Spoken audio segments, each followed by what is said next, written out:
గోవింద గోవింద గోవింద గోవింద గోవింద గోవింద గోవింద గోవింద గోవింద గోవింద గోవింద గోవింద గోవింద గోవింద గోవింద గోవింద గోవింద గోవింద గోవింద గోవింద.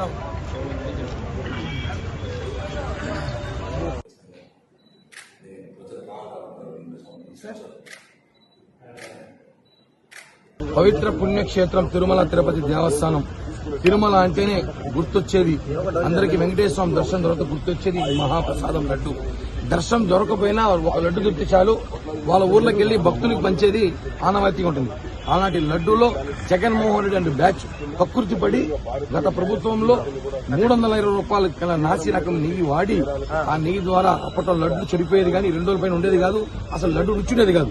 ఏమని విచారిస్తే టీటీడీ కొత్త ప్రభుత్వం బాగానే విచారిస్తే ఆ లడ్డులో జంతువుల మాంసపు ఆయిల్తో చేశారని చెప్పి కూడా ల్యాబ్ రిపోర్ట్ రావడంతో ఆ విషయాన్ని సాక్షాత్తు ఒక ముఖ్యమంత్రి గారు చెప్పడంతో మొత్తం దేశము రాష్ట్రం ప్రజలందరూ కూడా హిందూ మనోభావాలు దెబ్బతీసే విధంగా అందరూ ఒక్కసారిగా అన్ని మతాలు ఉలిక్కిపడ్డారు. ఎందుకంటే గతంలో రథాలు కాల్చేశారు, గుళ్ల దేవుళ్ళు తలలు చేశారు, గుళ్లలో అప్రమత్తం చేశారు. సాక్షాత్తం తిరుమల తిరుపతి దేవస్థానం పవిత్ర పుణ్య వెంకటేశ్వర స్వామి ప్రసాదం ఈ లడ్డు వడ ఇంకా అనేక ప్రసాదాల్లో కూడా అలాంటి నెయ్యి వినియోగించినట్టు ఎంత బాధాకర విషయం అండి. గత ప్రభుత్వంలోనే ఎండోమెంట్ కానివ్వండి ఒక బోర్డు మెంబర్ కూడా వ్యతిరేకించారు.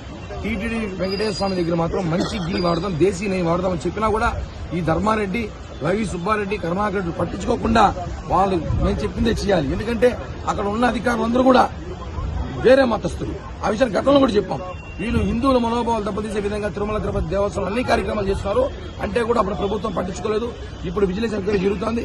మేము ఒకటే డిమాండ్ చేస్తున్నాం, జగన్మోహన్ రెడ్డి మీద 420 కేసు పెట్టి అరెస్ట్ చేయాలి. ఆయనతో పాటు టీటీడీ ఇద్దరు చైర్మన్ ని ధర్మారెడ్డి ఈవోను కూడా అరెస్ట్ చేయాలి. ఎందుకంటే అప్పుడే నిజమైన భక్తులకు సంతోషం కలుగుతుంది. అరెస్ట్ చేయకపోతే దీని వెనకాల కుట్ర జరిగింది భావిస్తారు.